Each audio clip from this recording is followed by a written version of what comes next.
ओम नमः शिवाय। हर हर महादेव। आज माघ मास के शुक्ल पक्ष की एकादशी तिथि और गुरुवार है। आज जया एकादशी का व्रत रखा जाएगा। तो गुरुवार को एकादशी होने के कारण इसका महत्व और अधिक बढ़ गया है। तो सारे श्रोताओं को जया एकादशी व्रत की हार्दिक शुभकामनाएं। शुभारंभ करते हैं आज की कथा का। बोलिए गणेश जी महाराज की जय हो। एक बार की बात है, एक बुढ़िया गणेश जी भगवान की बहुत ही भक्ति किया करती थी। सुबह जल्दी उठती, स्नान करके पहले गणेश मंदिर जाती और गणेश जी को सिंदूर से तिलक लगाती और गुड़ का भोग लगाती और बड़े ही श्रद्धा भाव से गणेश जी के नामों का स्मरण किया करती थी। यह उसका नियम था। चाहे आंधी हो या तूफान, वह बुढ़िया गणेश जी के मंदिर जरूर जाती थी। ऐसा करते करते सालों बीत गए तो गणेश जी भगवान उस बुढ़िया की भक्ति से बहुत ही प्रसन्न हुए। तो एक दिन उसे सपने में दर्शन देकर कहने लगे कि बूढ़ी माई, मैं तुमसे बहुत ही खुश हूँ, तुम वरदान मांग, क्या मांगना चाहती है। तो बुढ़िया कहने लगी कि गणेश जी महाराज, आपने मुझे दर्शन दिए, इससे अच्छा मेरे लिए क्या हो सकता है। मांगना तो मुझे कुछ नहीं आता है, मैं क्या मांगूं। इस तरह फिर बुढ़िया सोचने लगी। तो गणेश जी महाराज कहने लगे कि बूढ़ी माई, परेशान मत हो, मैं कल फिर आपके सपने में आऊँगा, तब तुम आराम से सोच लेना कि तुम्हें वरदान में क्या मांगना है। वरदान मैं तुम्हें एक ही दूंगा। ऐसा कहकर गणेश जी भगवान अंतर ध्यान हो गए और उस बुढ़िया की आंखें खुल गई। आंख खुली तो सुबह हो चुकी थी। तो बुढ़िया सोचने लगे कि घर में अन्न और धन भी नहीं है और मेरे कुल का दीपक भी नहीं है, मैं क्या मांगूं, मेरी तो समझ में नहीं आता। तो इस तरह सोचते हुए बुढ़िया ने अपने पुत्र को बुलाया और पूछा कि बेटा, मुझे गणेश जी ने रात में सपने में दर्शन दिए थे और बोल रहे थे कि मैं तुम्हारे पूजा पाठ से बहुत ही प्रसन्न हूँ। मैं तुम्हें एक वरदान देना चाहता हूँ, मांगो, क्या मांगती हो। तो मुझे तो समझ में नहीं आता है बेटा कि मैं भगवान जी से क्या मांगूं। बेटा तू बता दे मुझे क्या मांगना चाहिए। तो बुढ़िया का पुत्र कहने लगा कि माँ, तुम गणेश जी से बहुत सारा धन दौलत मांग लो, हमारी गरीबी दूर हो जाएगी, तो हमें सब कुछ मिल जाएगा। लोगों को देखो कितने ऐशो आराम से जिंदगी बिता रहे हैं, हमारे भी सपने पूरे हो जाएंगे। तो बेटे की बात सुनकर बुढ़िया ने बहू को आवाज़ लगाई। तो बहू आई और सासू माँ से पूछने लगी कि माँ जी, कहिए क्या बात है, आपने मुझे किस लिए बुलाया है। तो उसकी सास कहने लगे कि बेटा, रात में मुझे सपने में गणेश जी भगवान ने दर्शन दिए थे और वह कह रहे थे कि मैं तुम्हें वरदान देना चाहता हूँ। मेरी तो समझ में नहीं आता है बहू कि मैं भगवान जी से क्या वरदान मांगूं। तो सासू की माँ की बात सुनकर बहू कहने लगी कि माँ जी, यह तो बहुत अच्छी बात है, आप गणेश जी से पोता मांग लीजिए। क्या आपका मन नहीं करता है कि हमारे घर में भी नन्हे शिशु की किलकारी गुजे, हमारा भी आगे वंश बढ़े। तो बुढ़िया कहने लगी कि बेटा, तेरी बात तो सही है। अब बुढ़िया तो कसमें थी कि गणेश जी ने तो एक ही वरदान देना कहे थे, उसमें मैं क्या मांगूं। तो वह बुढ़िया सोचती सोचती पड़ोस में अपनी सहेली के पास गई और जाकर पूछने लगी कि बहन, मुझे बता दे कि मैं क्या मांगूं भगवान गणेश जी से। तब बूढ़ी माई की सारी बात सुनकर उसकी पड़ोसन कहने लगी कि बहन, तू तो अब थोड़े दिन जिएगी, तू क्यों तो धन मांगे और क्यों नाती मांगे, वह तेरे किस काम की। तू ऐसा कर, गणेश जी भगवान को कह देना कि बुढ़ापे तक मेरी आंखों की रोशनी बनी रहे। आदमी बूढ़ा हो जाने के बाद अपनी रोशनी खो देता है और आंखों के बिना तो जीना ही बहुत कठिन है। बेटा, बहू तो अपने सुख की चीज़ें मांग रहे हैं, लेकिन मुझे तो लगता है कि पूजा पाठ तुमने की है तो तुम्हें अपने लिए ही कुछ मांगना चाहिए। तो बुढ़िया को तीनों की बातें ही सही लगी, लेकिन दुविधा यह थी कि गणेश जी ने तो केवल एक ही वरदान देने की बात कही थी। तो बुढ़िया ने अपने मन में कुछ विचार किया और सो गई।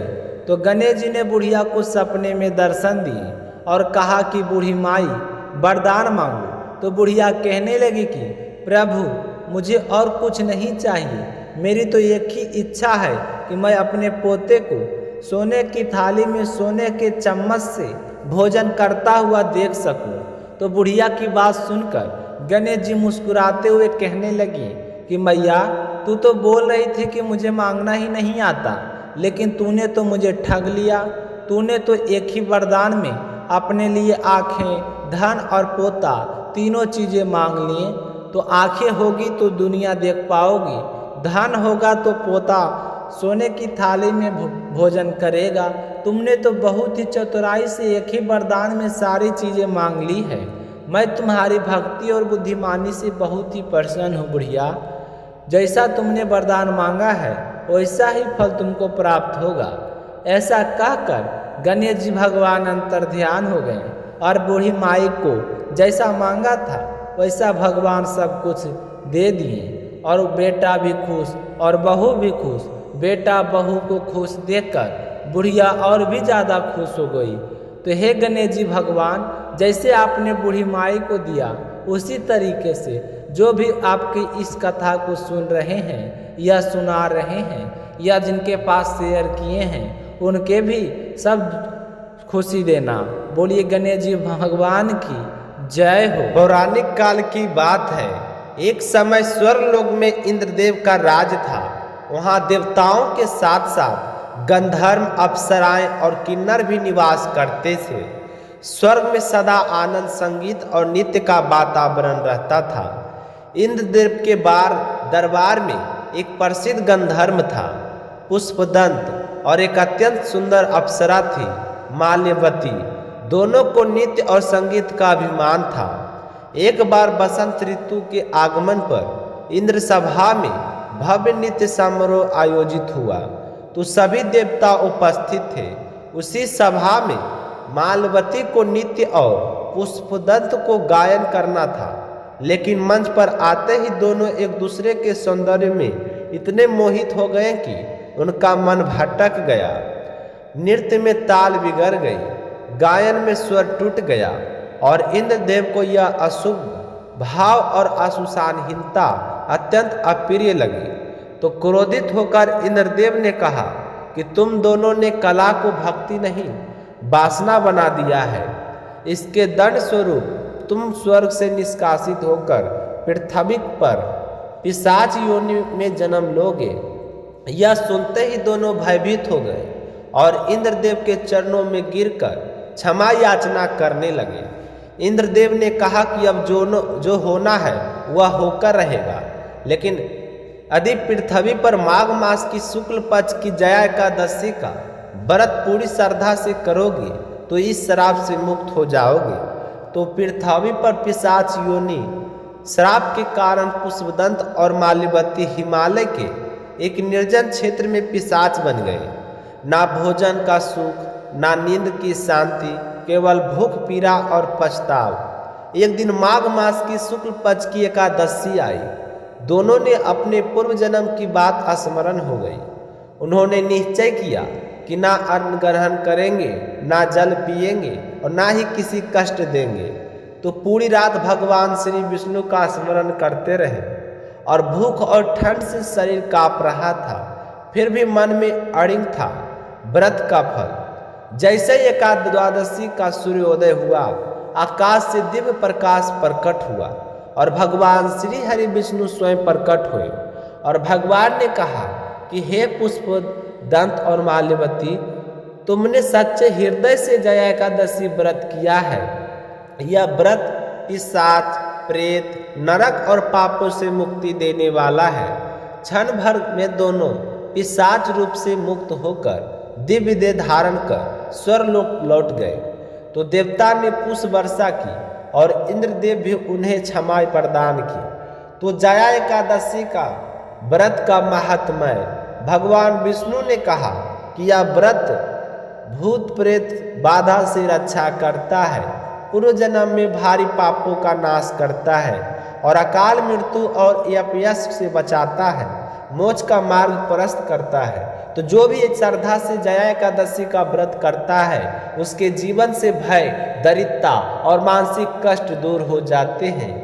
तो जया एकादशी हमें सिखाती है भक्तों कि भक्ति या शुद्धि हो तो शराब भी वरदान बन जाता है। तो जो भी इस कथा को पढ़े या सुने भगवान विष्णु उस पर अपनी कृपा दृष्टि बनाए रखे। तो ये थी जया एकादशी व्रत कथा। आप सभी भक्तों को सुनकर जरूर पसंद आया होगा। तो मिलते हैं, आज की व्रत कथा इतना ही। मिलते हैं कल के अगली व्रत कथा को लेकर। तब तक अपना ख्याल रखिएगा। जय श्री कृष्णा। राधे राधे।